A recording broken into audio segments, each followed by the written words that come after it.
je vais te dire quelque chose tellement important pour nous.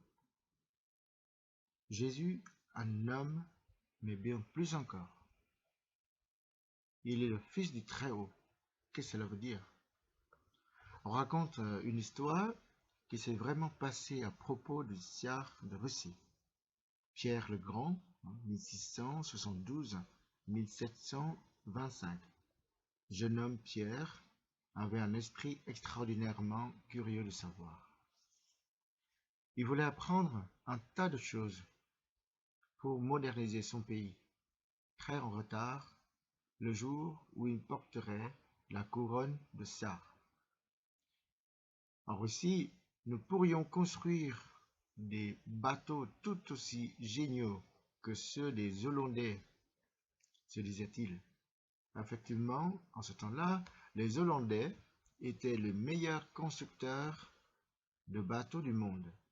Le jeune futur tsar se glissa furtivement sous un pseudonyme dans un arsenal hollandais et apprit le métier de charpentier de bateaux. Plus tard, lorsqu'il devint tsar, Pierre apprit aux Russes à construire en peu de temps des voiliers magnifiques.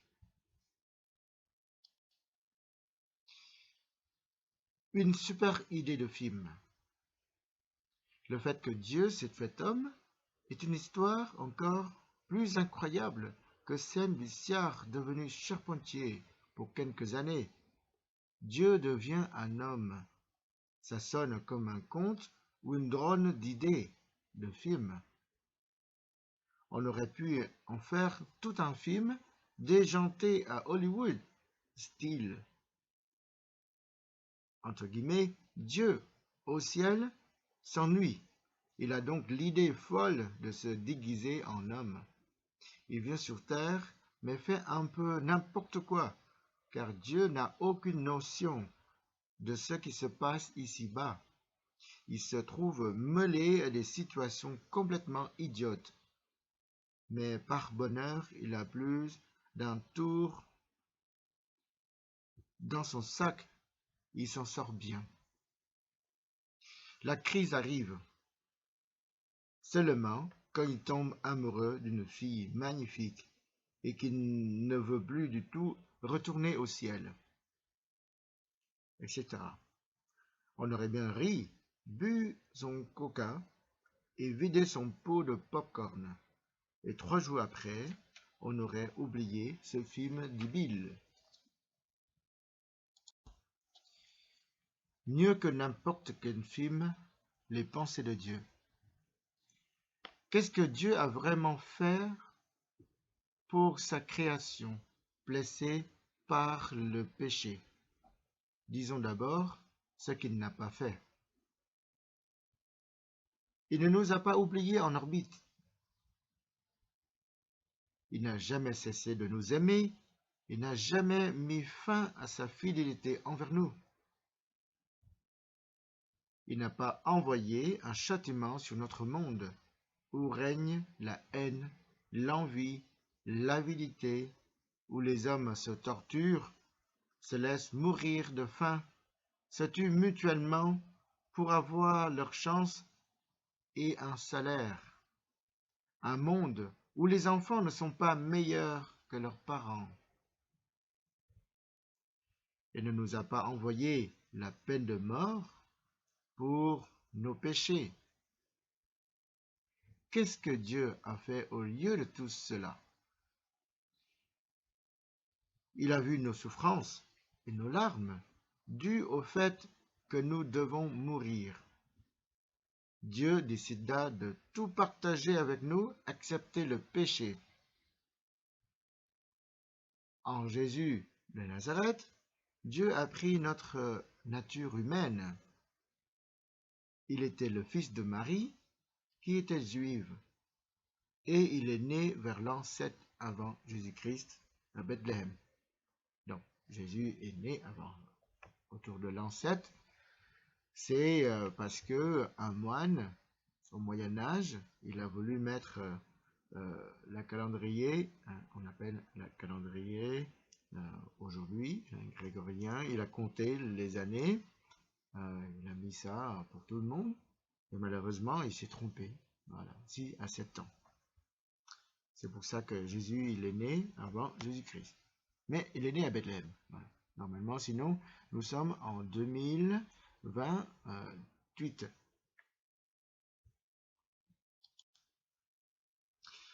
Quand Dieu se fait enfant, est-ce qu'on peut imaginer cela? Dieu est un cri d'enfant, un bébé qui tèle le sein de sa mère et qui salit ses couches. Un enfant qui court dans les rues, s'égratigne les genoux et rentre en pleurant à la maison. Un jeune homme qui est fier de devenir fort, qui partage ses joies et ses soucis avec ses amis, filles et garçons, etc. Et qui découvre avec toujours plus d'acuité que malgré tout ce qui n'est pas de ce monde, parce qu'il est toujours en relation intime et unique avec son Père du ciel. Est-ce qu'on peut imaginer cela? Si tu as du mal à concevoir cela, tu n'es pas le seul. Les chrétiens des premiers siècles avaient, du moins une partie d'entre eux, encore connu Jésus comme témoin oculaire. Ils ont vu un vrai homme avec lequel on pouvait rire, pleurer, manger, boire, s'amuser. Mais ils ont vu aussi un Jésus qui accomplissait des miracles. Jésus, vraiment Dieu et vraiment homme. L'histoire de Lazare, beaucoup de ceux qui virent surtout Dieu en Jésus ont trouvé à redire au fait que Jésus a eu de vrais amis, comme Lazare et ses sœurs Marthe et Marie. S'il était Dieu, à ceux qui disaient, il n'aurait pas pu avoir d'amis. Il en a eu cependant. La Bible ne nous dit pas grand-chose de l'amitié qu'il entretenait avec Lazare et ses sœurs. Ils étaient sûrement souvent ensemble. Ils étaient heureux de se voir, de se consacrer du temps. Ils bavardaient sûrement en se promenant. Mais l'évangile de Saint Jean raconte aussi que Jésus est arrivé une fois définitivement trop tard pour voir son ami Lazare. Il était mort. On peut voir ça dans Jean 11, 1 à 46. Pose-toi la question, qu'y a-t-il de divin et d'humain en Jésus? Il n'y a pas de souffrance que Dieu ne connaisse. Imagine que quelqu'un vienne te dire « Fiche-moi la paix avec ton Dieu. Je n'ai pas besoin d'un Dieu qui reste bien tranquille au ciel. J'ai vécu des choses qu'aucun Dieu ne connaît. Dans l'enfer où j'étais, il n'y avait pas de Dieu. » Il ajoutera peut-être « J'ai eu telle ou telle maladie. J'ai failli mourir. On m'a rejeté et exclu. J'ai été trahi par mes amis. On m'a condamné injustement. On m'a torturé. »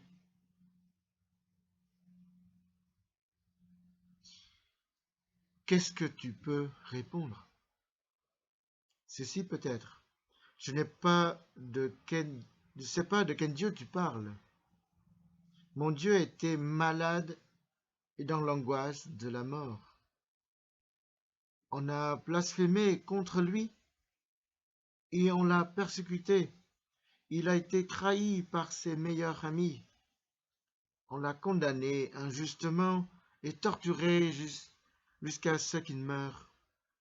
Il a été là où aucun Dieu n'est encore allé. Il est descendu aux enfers. Prends mon Dieu, si le tien ne te satisfait pas.